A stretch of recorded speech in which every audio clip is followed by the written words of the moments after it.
so much for being here tonight. We are so thrilled to have you all with us for... Well, we're thrilled to have most of you with us. There's a few here we're not so thrilled about. We'll point them out. There's one right there. That guy right there. Yeah. Oh my There's gosh. another one. Yeah, there's a few. Anyway. Awesome. Yeah, so we just want you to know, I know some of you were here last night. Let me show of hands, anyone who was here last night? Wow, let's go to this. Okay, great. I want you to know, like, we put this show together for you guys, for the fans. Honestly, you know, that is the only reason we're doing this, is for you. Thank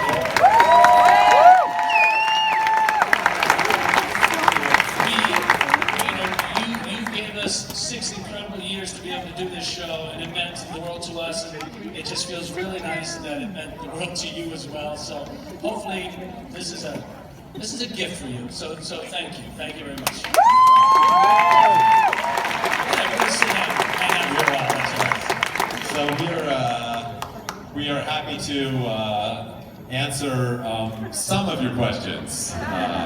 Certain questions will go unanswered for sure.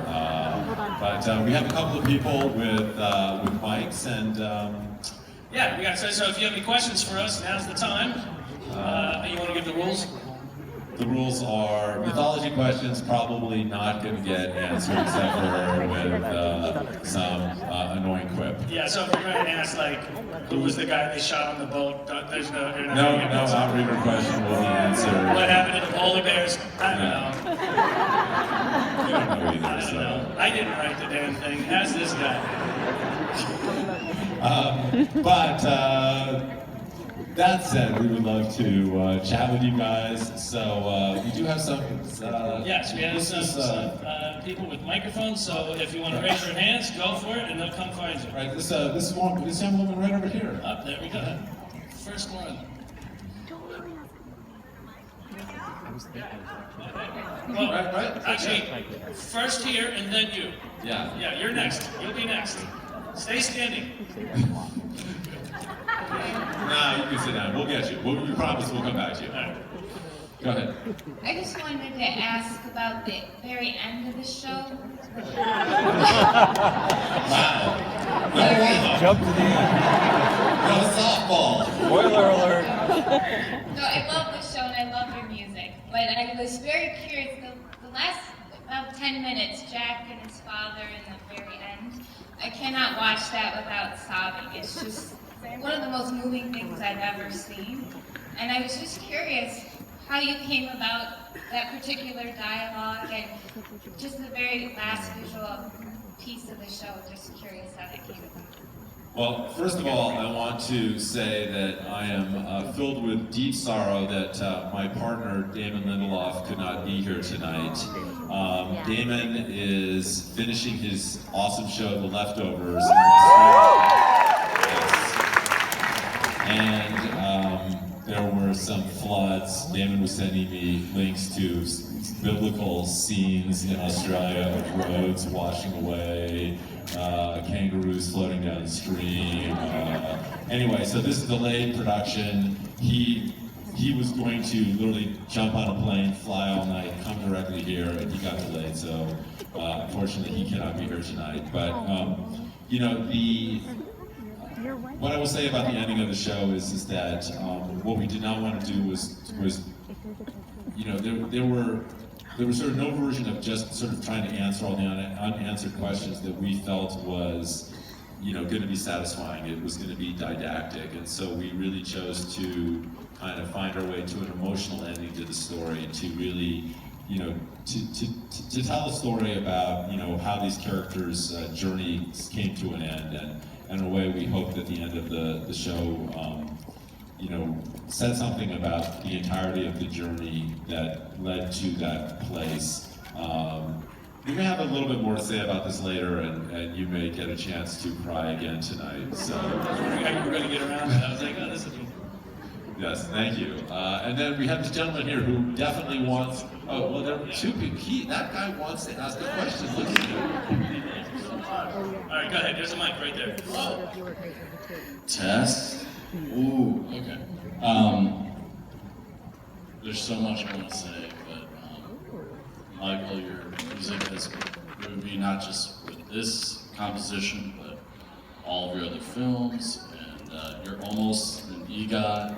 You're almost there. I don't know how you're gonna get the Tony, but I can steal one. I think you're almost there. But my question is for you, Michael. That my name is also Michael. So That is That's your coincidence. Thank you very much. no. Please let me. What was it like to watch like raw, unedited footage of the show and figure out how to assign like? It was raw, but it was edited. Yeah, I never saw the unedited. Thank God, it's hours long. I mean, Was it like in Korean, like all? Yeah. I mean, look, the show, as you saw it, is how I saw it, but with no music. So Right. they would give me an episode. Yeah. They would say, "Here it is. Just do this because we have to go to the next episode. We'll see Right. you later." And What you make it sound so trivial, like you just put it on. no, it's not. I'm telling you how it happened. So we'll answer this real quick, and then we'll let someone else ask a question as well. But I will tell you that they would give me an episode, and I would watch it, and I would, as I felt something, I would write something, and that was pretty much how it worked. And the show, as you know, was an incredibly emotional show. So there really wasn't a whole lot of times when I was sitting there watching the show and didn't feel something, whether it was scared, sad, all of these things that go through each of the characters' minds. In a way, like what I do is, in some ways, like an actor, you have to take on the personality of an emotion of a thing.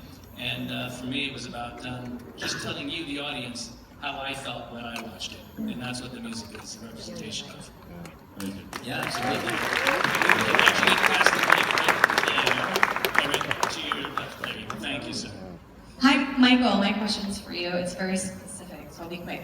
I love all the motifs that you did for each individual character or couple or all the different ones that you've done. I would like to know which one is your favorite or which one was your favorite to compose. You mean all the movies, and are there stuff? No. In Lost, like everybody, all the characters have a specific motif. I don't, it's weird, one of those things, I don't really listen back to anything that I've written unless we're doing something like this. But I can tell you this, that there are a couple of pieces that when they come up, they do affect me in a certain way, in a much deeper way, and for some reason, Oceanic 6 is one of them, and LAX is one of them. Those two pieces.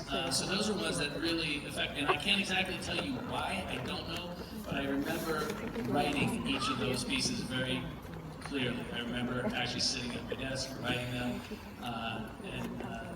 again, I don't know why, maybe it was something that was going on at the time, I don't know, but they did those two pieces. For some reason, they affect me in a certain way. Chrissy, how about that Right there. gentleman right Right in front of you there? Hi, this question's for Michael.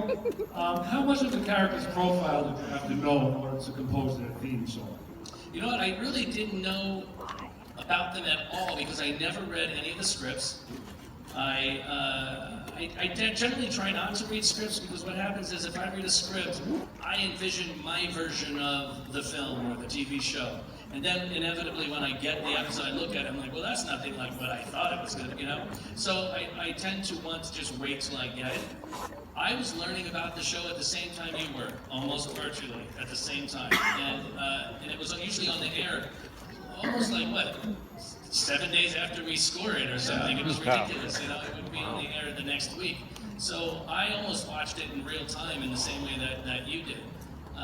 I didn't know what was going to happen from moment to moment. I never knew what was going to happen in the next episode, and I tried as best as I could only to work in order when I got the episode. I would start from the beginning and just right to the end. And that way, it felt like I could help tell the story better. I would react more truthfully to what I was seeing as opposed to sort of manufacturing something. I like that idea of reacting musically. So that's I didn't know anything about any of them. I learned with you. Got a bunch of questions down here. Yeah, just when you see a hand, just run the mic there. this gentleman right here. Hello. Michael, you did a version, I think it was like LAX, Moving On, Oceanic 6, a little bit of Live Together, Die Alone, a little bit of Hurley in there.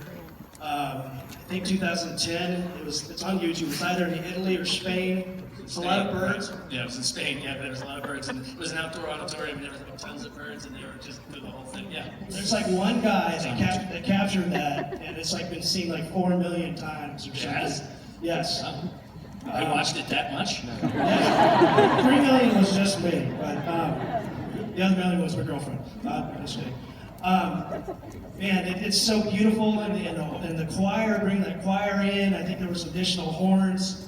Is there any way possible, to get that in digital form or get it on CD, or do you have any kind of plans? Well, we never recorded that, and it's interesting. We have done a couple of things like that with a bigger orchestra, and when we were planning this show, we felt like, you know what, I kind of wanted it just to be pure. I wanted it to be the way that you heard it in the show. I wanted it to be exactly as we had done it. Sometimes we have been successful expanding them, and other times I felt like they got too big and it sort of lost the true essence of it. The ones that you mentioned are some of my favorite ones. The LAX, I think, works really nicely. The choir is beautiful in that. But for the most part, we never recorded any of those. Those were just done for live performances, for to experience there. And someone just happened to film them. Now they're on YouTube. They're there to enjoy that way. But maybe one day we'll do it. But right now, there's no plans. How about this guy? Just get them going over.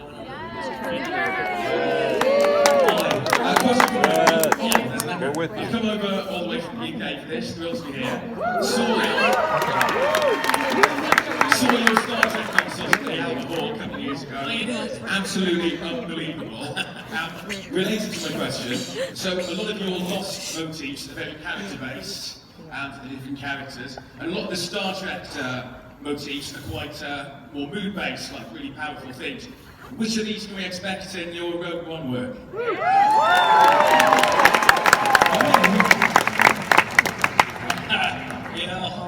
I literally just started writing that thing. I have no idea. I don't know. It's a lot of fun, I'll tell you that. And I'm having a blast so far. Geez, I don't know. Yes. This is my chance to get away from that tonight, so I'm trying to enjoy this. Chris, you got one over here? Hi, Mary Alice. Hello. Sorry, I'm really nervous. I'm from Florida. I'm glad to get a chance to tell you guys how much this meant to me. So I'm looking over right now. Anyways, Deb means like a hell of a lot to me. Carlton, I love the show start to finish. I know not everyone does, but they're wrong.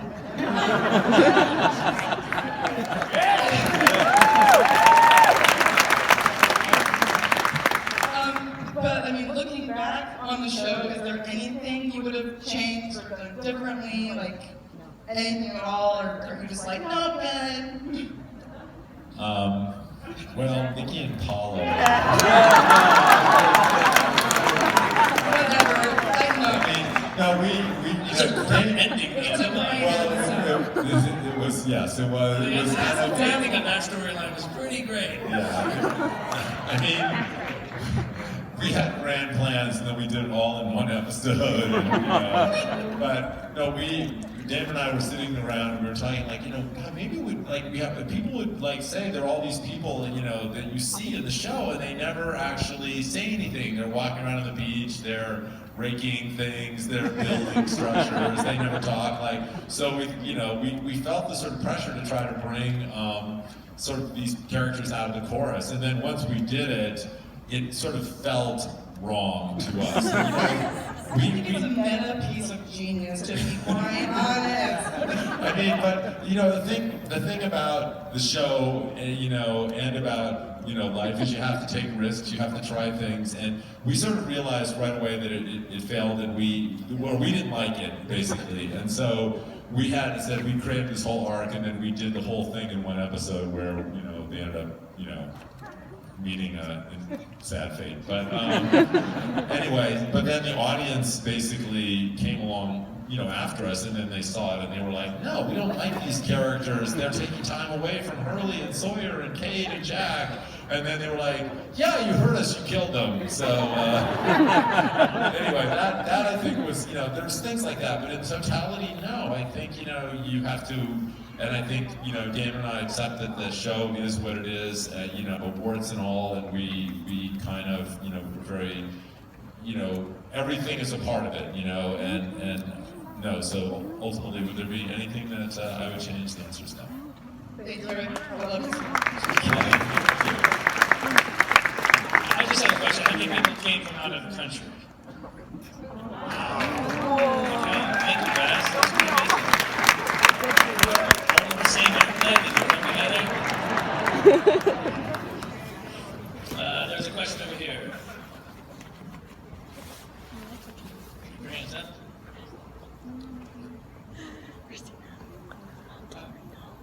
Paul, first off, I want to personally thank you for creating the best bonding experience I can ever share with my best friend, which is my father.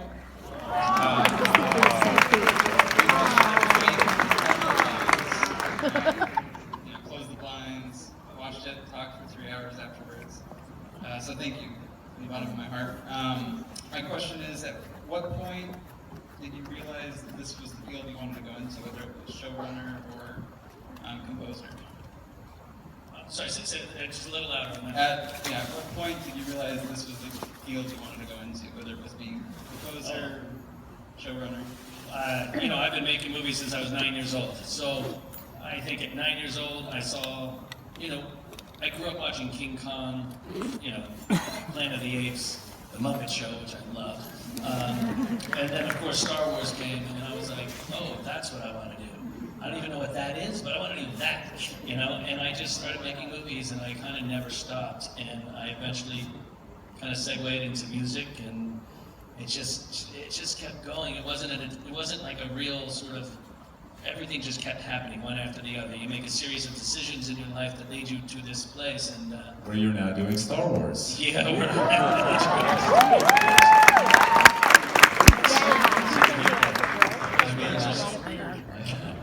you know, I completely agree with the process. You know, I loved writing from when I was a little kid, and I would always be thinking of stories and writing them down, and that was always, you know, I lived a lot of my imagination, and you know, it took me a while to have the courage to pursue this. I happened to be lucky enough when I was in college that the filmmakers of the movie Airplane came to screen a rough cut of the movie.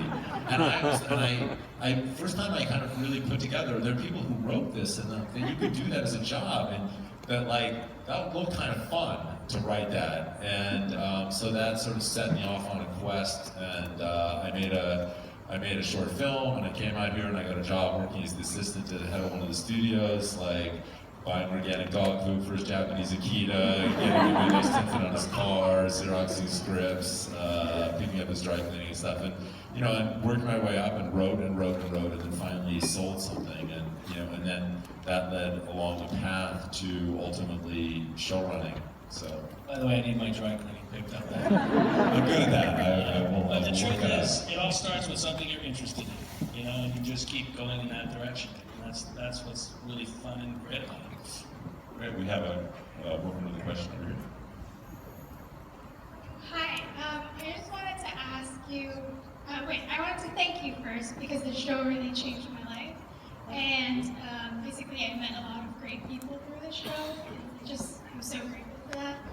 And my question is about the Dharma years that we did see, those 3 years that we never saw. Could you please tell us something about what happened during that time? And like a snapshot of a day during that 3 years of being fine.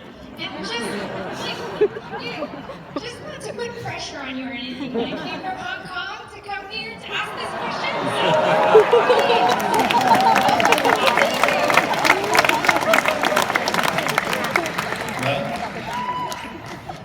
They smoked a lot of weed. And BBC didn't really want us to put that on the air. So that's the missing 3 years. It didn't seem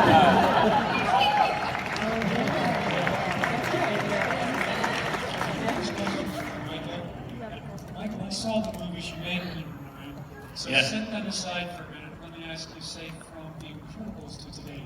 Have you changed the way you approach composing and the technical devices you use to do so? Well, some things have changed since The Incredibles was my first film, so between then and now, thank you, Incredibles 2 is on its way. But when I started, I actually still was writing. I wrote a couple of cues and that's still by hand. There was a couple of themes and things that I'd write out by hand. That was literally the last time that I put anything to pencil, pencil to paper. Because the software was starting to get better. We were also recording to analog tape then as well. Of course, now everything is digital. So, technically a lot has changed. Process-wise, nothing has changed. It's really still about just watching it and trying to understand and feel the stories and empathize with the character. It's really all about empathy. Writing is about empathy, I think, about understanding or being able to understand someone else's position. So that hasn't changed at all. Technically, yeah, there's a bunch of things that, and then the technical stuff has made it both better and worse at the same time. Because when you can digitally edit something, you can change it over and over and over. And it's hard to kind of, and in some ways you can maybe find the best version of it, but in other ways it just causes a lot of other issues or problems. It's just, technology is both a blessing and a curse, as I'm sure everyone here knows. Does somebody else have the mic over on this side here? Hey, how you doing? Hey, first, thank you guys for doing this. It's a really amazing thing that you guys are doing. I've been wanting to know the answer to this question for like 6 or 7 years, because I remember reading an article where it was either you or Damon doing an interview, and they asked about Adewale's departure from the show in season 3. And you said you had planned on developing that character all the way into season 6, and you had a really important storyline for that. And I was wondering if you could kind of elaborate on maybe what that was, and if you transferred that to someone else. I mean, the thing when what happens when you make a television show is you're not just doing it yourself. You're doing it in collaboration with a lot of other people, and Damon and I did have plans for that character, but it's kind of hard to speak about that completely. Some of that stuff actually kind of ended up. We planned to have that character be more of a spiritual force in the show, but Adewale did not really like being in Hawaii. He was from London. He felt, I think, dislocated and wanted to be back home, and and we felt it was the best thing for him and for the show to accommodate that. And what ended up happening was, right around that same time, Michael Emerson had emerged as a force in the show, and that, and so the departure of Adewale made room for more story for the Ben character. And television series are these kind of organic creations, and you listen to the show, and you listen to the show in concert with the collaborators that you work with, and so. We had plans and intentions, but those plans and intentions were always subject to what would happen episode to episode, and what characters would do, and we would write to those characters and to relationships we saw unfolding, and it was a loss that we were not able to kind of fulfill what we planned to do with Adewale, but the show took us in a different direction, and we ended up having this incredible opportunity to really see Michael Emerson's character flourish on the show, and that's what's great about television. It's not, it is this ongoing, creative dialogue and process of exploration. Also, my friends want to know what color G-string Josh Holloway bought. Me? Yeah.